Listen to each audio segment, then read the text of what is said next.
Olá, eu sou o Renê. O tema é a coisa da abominação, o profano no lugar do sagrado.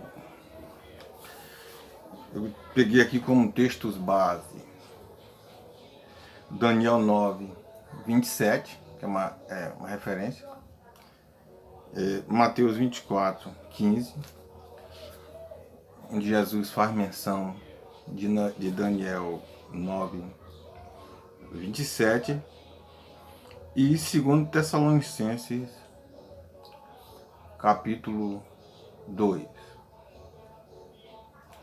São referenciais no mesmo assunto. Daniel faz menção, Jesus cita também Daniel, mas sem detalhes. Jesus trata ali do assunto apenas no versículo 15 e faz uma recomendação: quem lê, atenda. Ou seja, procurar examinar e buscar descobrir o que seria essa coisa da abominação. Já no texto de 2 Tessalonicenses, capítulo 2, a gente vê aqui um texto bem mais claro, bem mais esclarecido. Quando sem esse texto de Apocalipse, de 2 Tessalonicenses, capítulo 2, seria difícil se desvendar ou se elucidar essa questão do que seria essa coisa da abominação. Daniel simplesmente cita, Jesus faz menção, mas sem detalhes. Já no 2 Tessalonicenses, conforme está escrito aqui, eu gostaria de começar de ler aqui esse texto. Quando se fala do anticristo, onde está escrito assim: ora, irmãos, rogamos-vos pela vinda de nosso Senhor Jesus Cristo e pela nossa reunião com Ele, que não vos movais facilmente do vosso entendimento, nem vos perturbeis, quer por espírito, quer por palavra, quer por epístola, como de nós, como se o dia de Cristo estivesse já perto.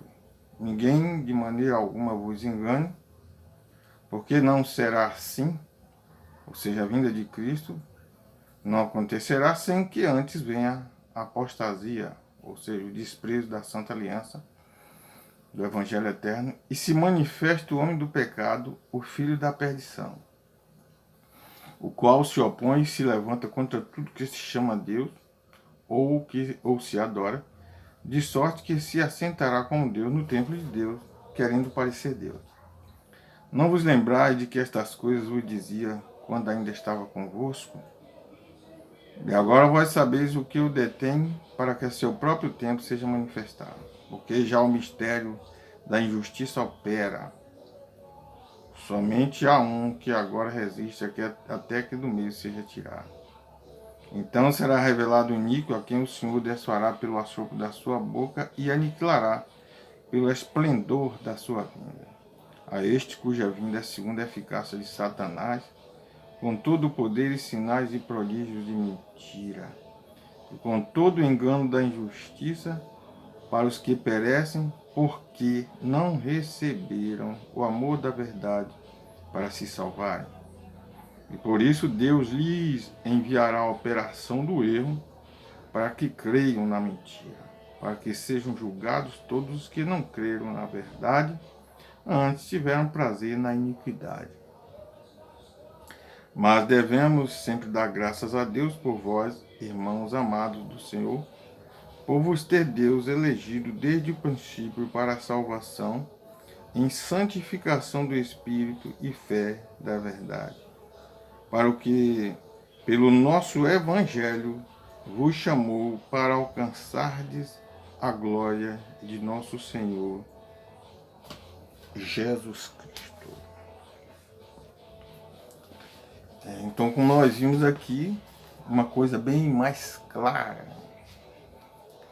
do que é essa coisa da abominação ou da profanação. Profano, assentando-se no lugar santo ou no lugar sagrado.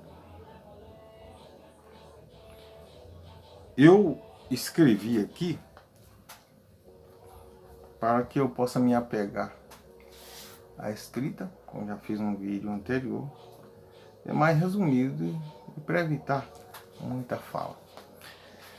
Então eu gostaria de começar aqui esse texto,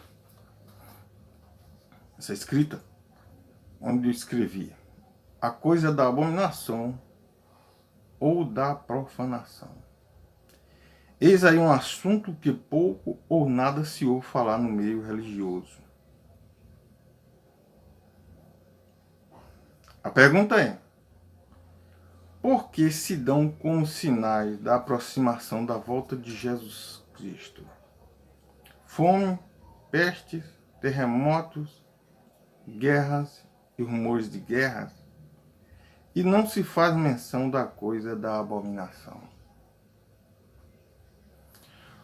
Considerando que estes sinais são constantes na vida ou na história da humanidade como fenômenos sociais e naturais, Jesus Cristo já revelava para Daniel, conforme capítulo 9, versículo 27, a coisa da profanação como um sinal para o tempo do fim, ou seja, serviria como divisor de épocas. A coisa da abominação está no lugar santo.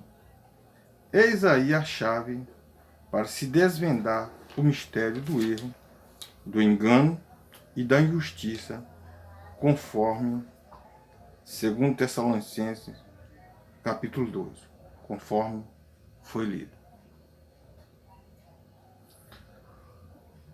A coisa da abominação ou profanação é representada num sistema religioso universal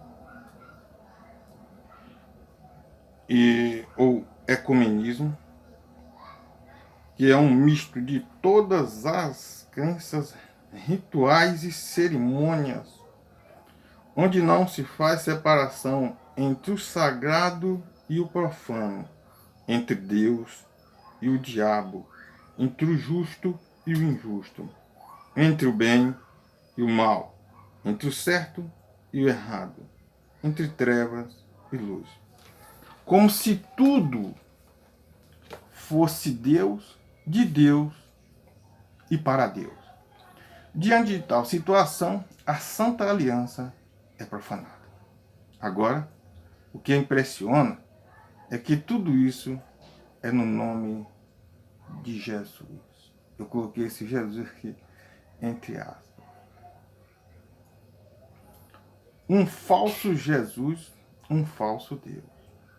Ainda bem que Jesus Cristo nos adverte, porque virão ou surgirão falsos cristos e falsos profetas, e farão tão grandes sinais e prodígios que, se possível fora, enganariam até os escolhidos. Mateus 24, 24. A coisa da abominação está no lugar santo, ou onde não deveria estar, predito por Jesus, Mateus 24, 15.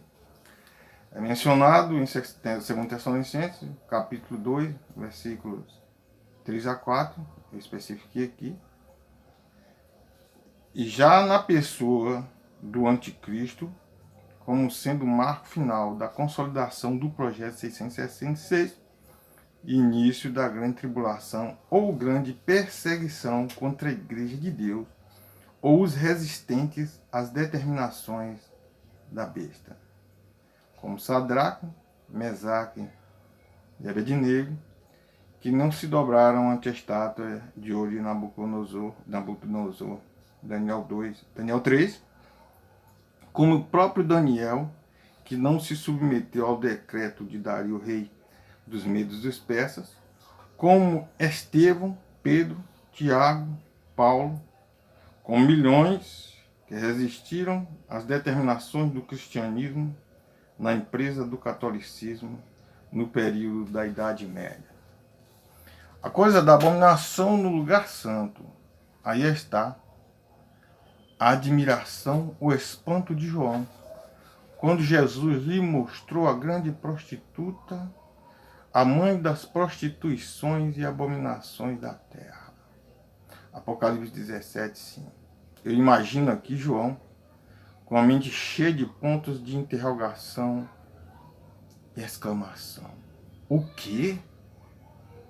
A mãe das prostituições e das abominações da terra, portando uma imensa faixa de honra, como um presidenciável eleito, sendo empossado com o nome de Jesus Cristo, traduzido em cristianismo. Mas com tudo isso, ainda não respondemos à pergunta do início. Por que não se fala da coisa da abominação como um sinal muito evidente, como a aproximação da vinda de Cristo? Por dois motivos principais. Primeiro, por já nascerem dentro do sistema religioso profano, quando as tradições estão fincadas no coração. E outro motivo aqui que eu destaco, por aprenderem e crerem que Cristo voltará antes que tudo isto aconteça. Assim é que, por ignorância ou por outros motivos, foram educados pelo sistema para protegê-lo.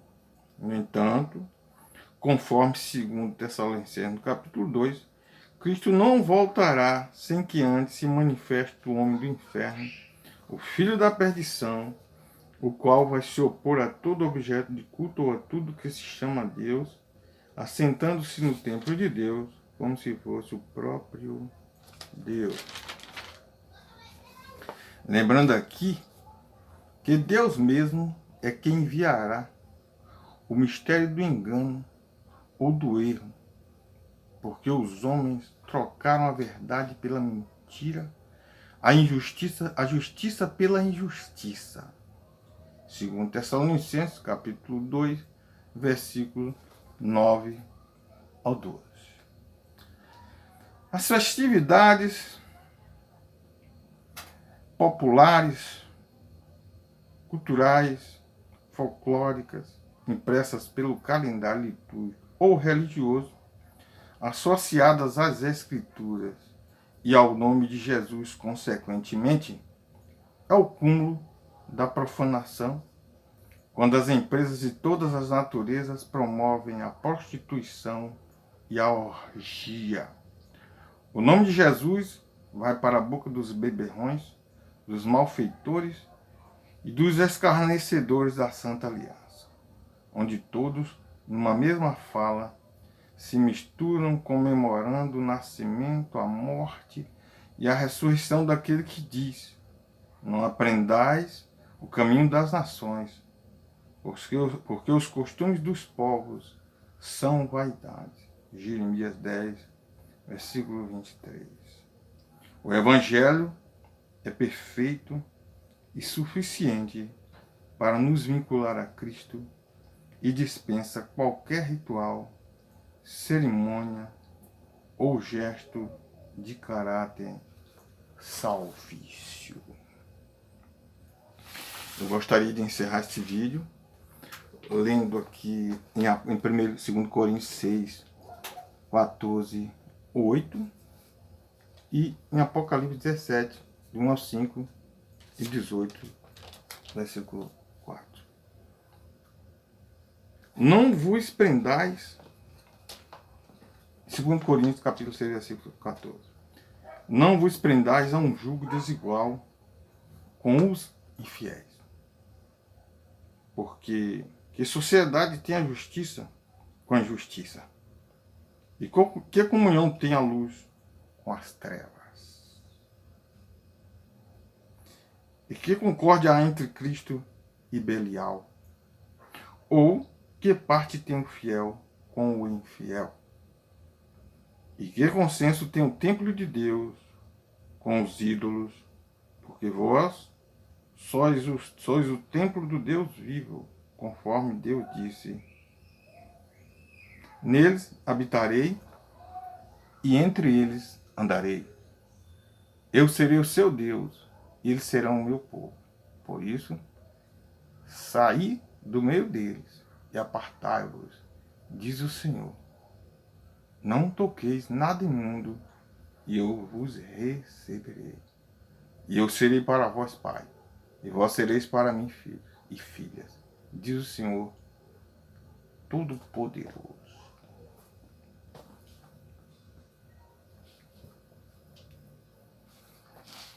Apocalipse 17, 5, 18 e 4.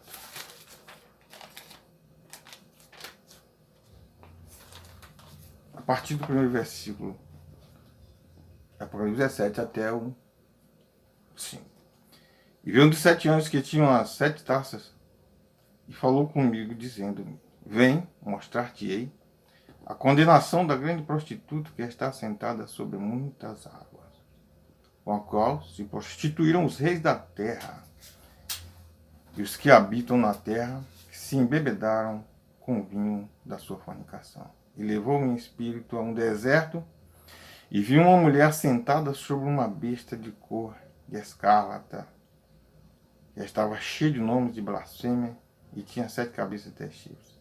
E a mulher estava vestida de púrpura e de escarlata, e adornada com ouro, pedras preciosas e pérolas. E tinha na sua mão um cálice de ouro cheio das abominações e da imundícia da sua fornicação.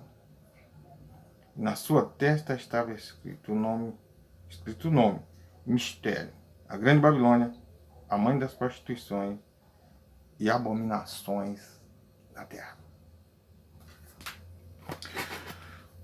Nos nossos dias, uma leitura como essa aqui, essa palavra de 2 Coríntios, capítulo 6, versículos 14 ao 18.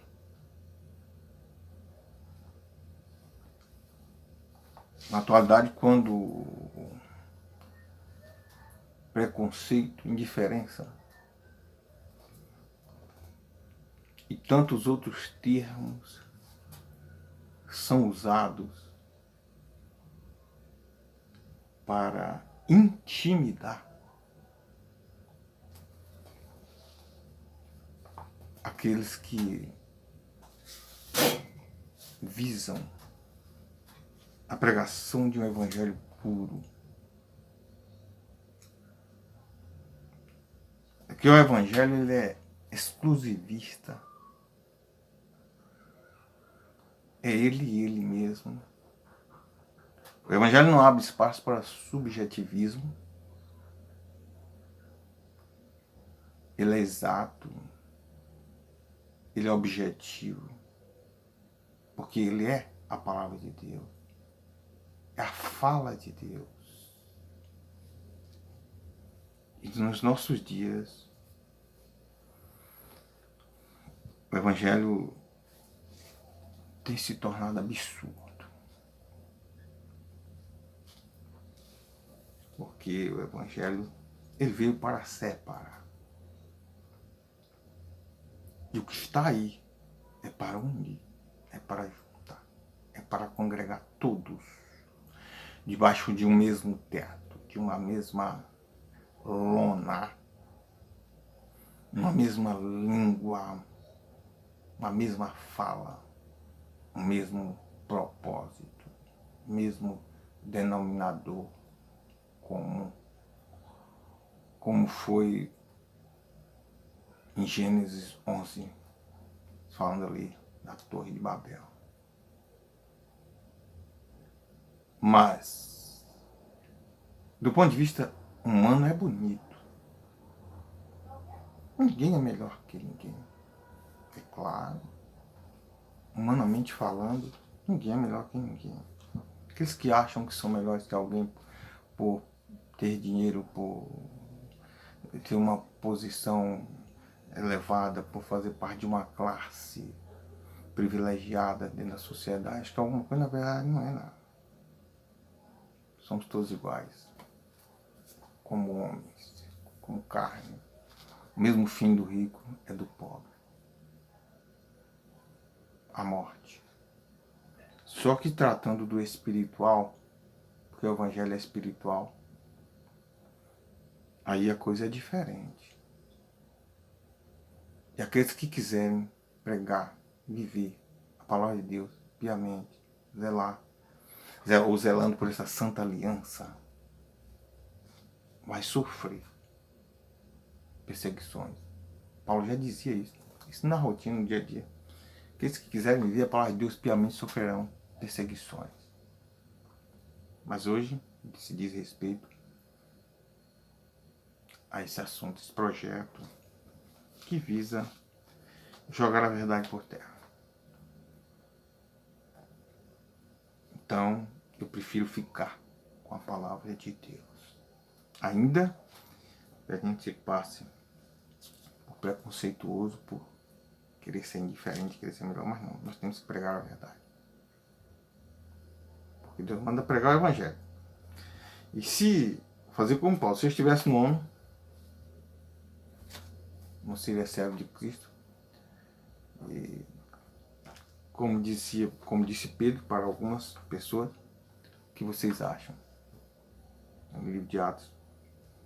Entendeu? Fazer a vontade de Deus ou dos homens.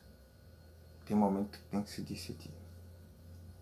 Portanto, está aí a situação que nós vivemos. O sagrado assentando-se, o profano assentando-se no lugar do sagrado. Mas Jesus, ele faz um convite em Apocalipse 18:4, onde está escrito: e ouvi outra voz do céu que dizia: sai dela, povo meu, para que não sejas participante dos seus pecados e para que não incorras nas suas pragas. Jesus aqui está nos chamando para a santificação, ou para a separação. Sair do mundo. João já escreveu, dizia numa das suas epístolas: não ameis o mundo, as coisas que há no mundo, porque se amar o mundo, o amor do Pai não está no tal.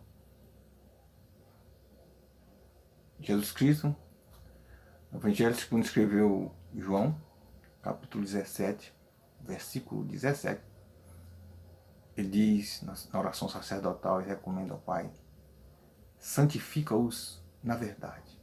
A tua palavra é a verdade.